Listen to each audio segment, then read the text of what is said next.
एक सुपरमार्केट के मालिक श्री जेसन ने पिछले कुछ महीनों में डकैती के 3 मामलों की सूचना दी।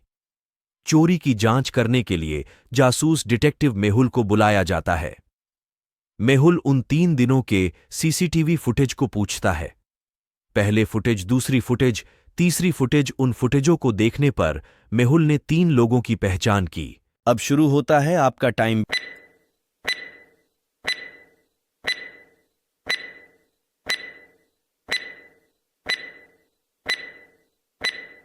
बैरी एक सप्ताह की छुट्टी के लिए चला गया था। एक चोर एक रात एक घर को लूट लिया। अगले दिन उसने 2 घरों को लूट लिया। तीसरे दिन उन्होंने 3 घरों और चौथे दिन 4 घरों को लूट लिया। इंस्पेक्टर जेम्स ने उसे कई बार पकड़ने की कोशिश की, लेकिन कुछ फायदा नहीं हुआ। जेम्स ने मामले में मदद करने के लिए जासूस मेहुल को बुलाया। मेहुल ने उन घरों के नक्शे को देखा जिन्हें लूट लिया गया था। यह स्पष्ट था कि आज कर घर को लूट लिया जाएगा, लेकिन कौन सा 5वां घर है? ये 5 समूह के घर के नक्शे हैं। क्या आप अनुमान लगा सकते हैं कि आगे 5वां घर कौन सा लूटा जाएगा? अब शुरू होता है आपका टाइम।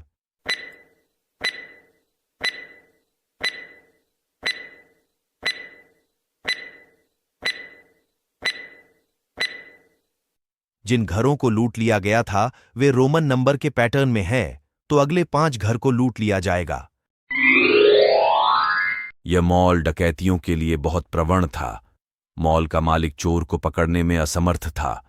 उन्होंने डकैतियों की जांच करने के लिए जासूस मेहुल को बुलाया। मेहुल ने 3 दिन के पिछले फुटेज को दिखा। उन्होंने 4 लोगों की पहचान की और मॉल का दौरा किया। मॉल को रोज लूटा जा रहा था, तो इन 4 लोगों में से एक का होना था पहले फुटेज, दूसरी फुटेज, तीसरी फुटेज।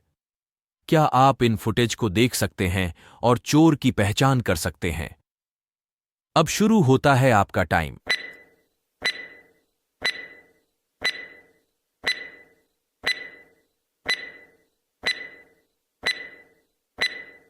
पहले फुटेज में डी व्यक्ति की आंख पर बैच।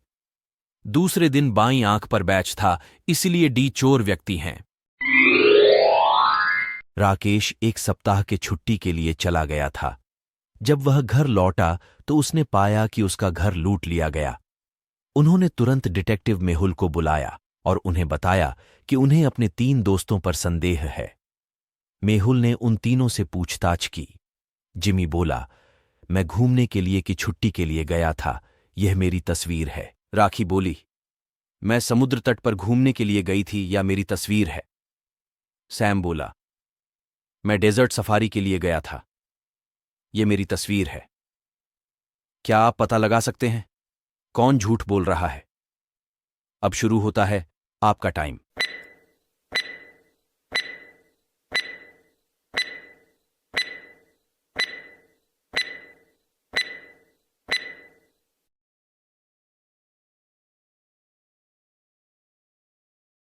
राखी की तस्वीर में पतंग की दिशा और जहाज में ध्वज विपरीत है।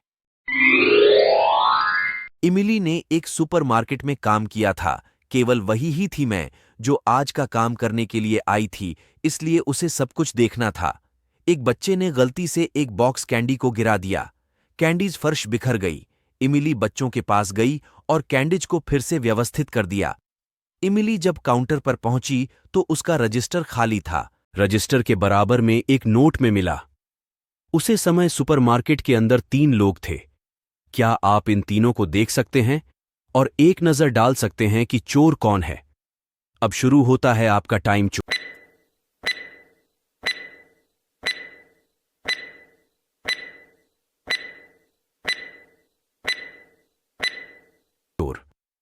दूसरे नंबर का व्यक्ति है, क्योंकि उसके एक हाथ में आईपैड है और दूसरे हाथ में नोट लिखने के बाद उसने पेन बाईं तरफ रख दी। रोहन स्केटिंग करने के लिए बाहर चला गया। जब वह घर लौटा तो उसने पाया कि उसके घर में से किसी ने एक मूल्यवान चीज को चुरा लिया है। जासूसी मेहुल घर के बाहर चोर के पैर के निशान मिले। उन्होंने रोहन के रिश्तेदारों पर संदेह किया और पूछताछ की। रोहन के चाचा ने कहा, मैं चोटों के लिए व्हीलचेयर का प्रयोग करता हूं, मैं चल नहीं सकता। मैं कैसे चोरी कर सकता हूं? रोहन के बहन, कहां? मैं उसे दिन घर पर ही थी। मुझे उसके बारे में कुछ नहीं पता। रोहन के चाची कहाँ, मैं बाजार गई थी कुछ सामान खरीदने के लिए, मुझे इसके बारे में कुछ नहीं बता। क्या आप इन तीनों का बयान सुनने के बाद अनुमान लगा सकते हैं कि चोर कौन है? अब शुरू होता है आपका टाइम।